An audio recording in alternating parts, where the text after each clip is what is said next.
What's going on, everybody? TheKennyDubz here with another Make My Next Time weekly update. Alright, so this week, Rogue and Absolute Zero are coming to the global servers.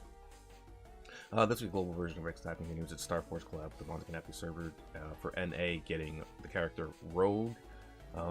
He's the wielder of Nightmare, which as you can see here, that's why Nightmare is in his hands, because he is the one who wields it. I don't think it's going to be featured on the banner. Rogue, I think it should just be Rogue and Star Wars Mega Man. And we'll get a single free 10 pull with that as well. I would like more because I would like to have Rogue on my roster, or like just, I guess, dupe a Star Wars Mega Man would be okay too, since it's a free pull. But you know, that's just me just wanting more things from the free pull. That's how LATAM EU will receive Absolute Zero and the S rank Saber Twin Fangs capsules with a free 10 pull every day for the duration of the capsule. So when we got this in NA, we also had, yep, right here, we see the Courtship Recycling campaign. So that's going to be pretty easy as well to do. Along with that, you should also get access to, you see here on the little banner, the I forgot the name, Flash Bomb and Bouncy Ball dive triggers, which are nice. Together with Absolute Zero, a new event, stage partial rewards will be able to allow them to use server 2, the Courtship Recycling campaign. Playing this event, including some missions, you'll get coupons that can be later spent to buy skip drive program, skill points, proficient memories, you know, and various other things. The typical stuff for when we have a event like this, where you complete the event, you get tickets, and then you can use those tickets to purchase things from the shop. And like I mentioned previously, the Bounce Ball and Flash Bomb dive triggers will be very, very useful to get.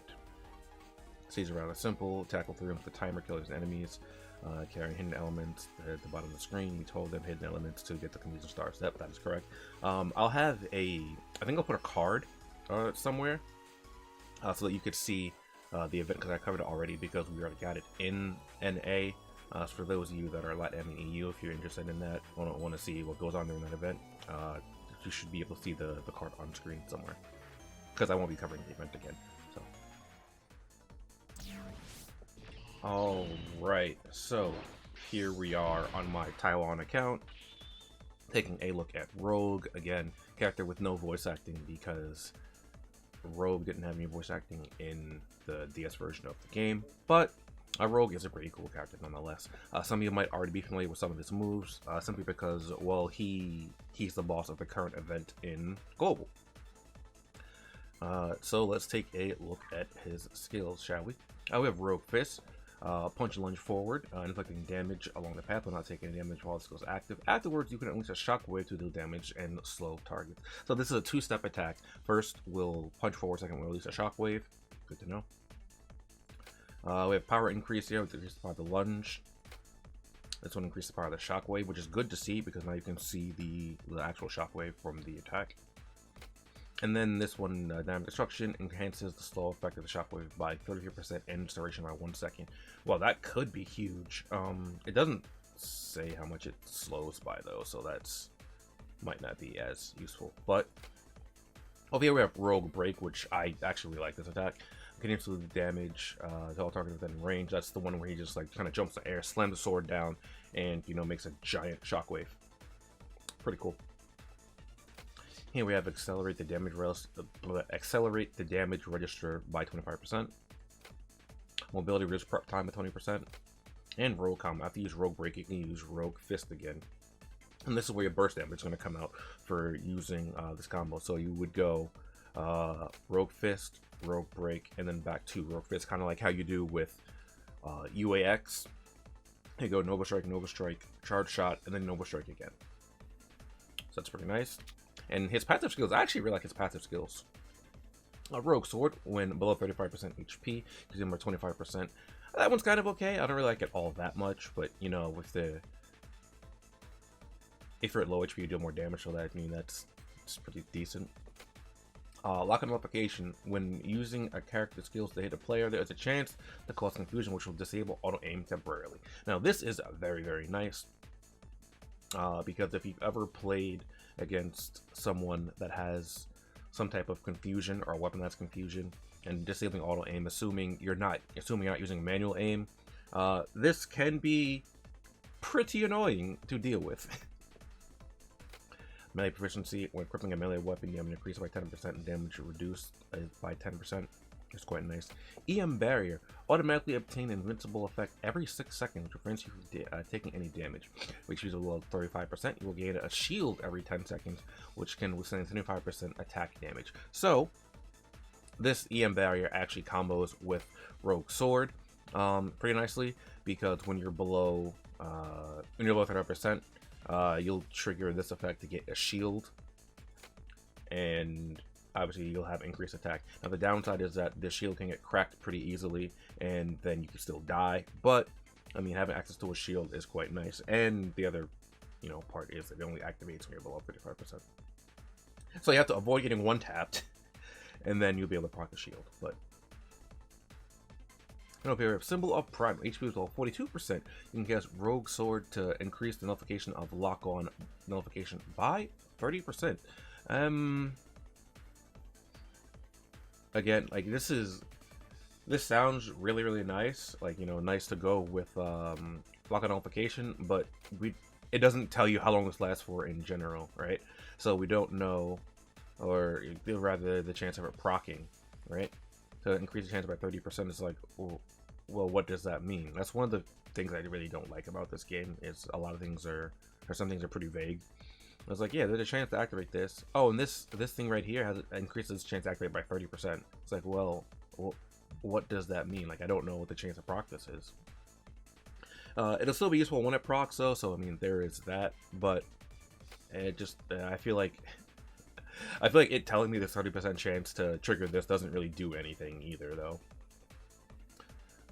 Rogue does not have any DNA yet, unfortunately, in the Taiwan version, nor does he have any cards. So there's nothing we're missing out on too much here. So yeah, let's go over and watch the trailer for the upcoming character in the Taiwan version. Alright, and over here on the Taiwan server, it seems we're getting a new holiday unit. Because I can already see from the title, it's called Easter Roll.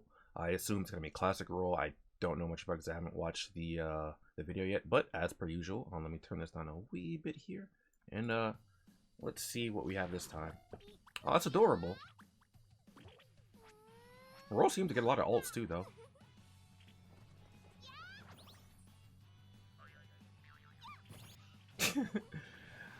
Except an invisible secret egg in place, it will be activated after coming in contact. Oh, so we can't even see it? Oh, that's weird. F4 deal damage and summon 4 smaller eggs automatically attack enemies. Okay. That's neat. Each eggs get buffs. Okay.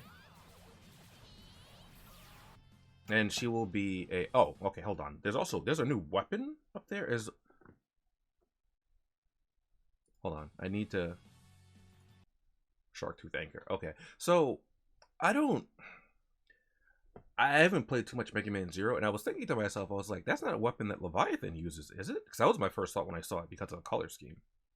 I don't know if it is, but the Shark Tooth Anchor, the name makes me think of Metal Shark Player from X6, as his weapon was, I think it was like Metal Anchor or something like that.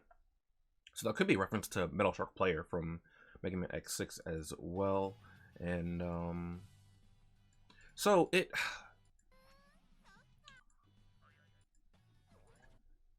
sets up an invisible egg. Oh, okay. So you see when you initially place it. You don't see it after that, though. Which is weird, because I'm pretty sure Swimsuit Furham, actually, you can see the trap. It's invisible to the opposition, but I'm pretty sure you can see it. Wait. That egg shoot a laser? Hold on. Wait a minute.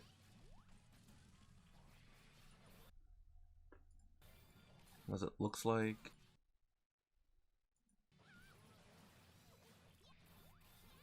Yeah, because that looks like Halloween Vial. So, Halloween Vial can't shoot lasers. My first thought was... I think Summer Roll shoots... Or Halloween Roll shoots lasers. And I'm gonna have to wait to see how this character plays out. It's another roll unit, but I mean, like, I feel like it's either gonna be like Roll or Iris or maybe Tron are probably the three most popular units that get alts, and obviously outside of X, because X legitimately has a whole bunch of alts. Well, X or some variation of Mega Man, because they legitimately have a butt ton of alts in each of their games, right? Like that they're those alts for X or the Mega Man as characters aren't actively you know, those are canon for the most part. But yeah, I guess let me know what you guys think about this week's round of updates. I'm curious to see what role it's gonna be like. After seeing Gaia Armor X last week, I do kind of want him, but I mean, he's not a die-fest unit. He's not a special unit, so I'm not. It's not that big of a deal. Roll's a special unit, but I won't be pulling for her. For those that do end up pulling for her, good luck. I assume she's gonna be good, realistically, because like every iteration of Roll is very solid at the very least. So there's that. Yeah, let me know what you guys think down below for anything, depending on what server you're in, or all the servers. And I will see you guys next time. Later.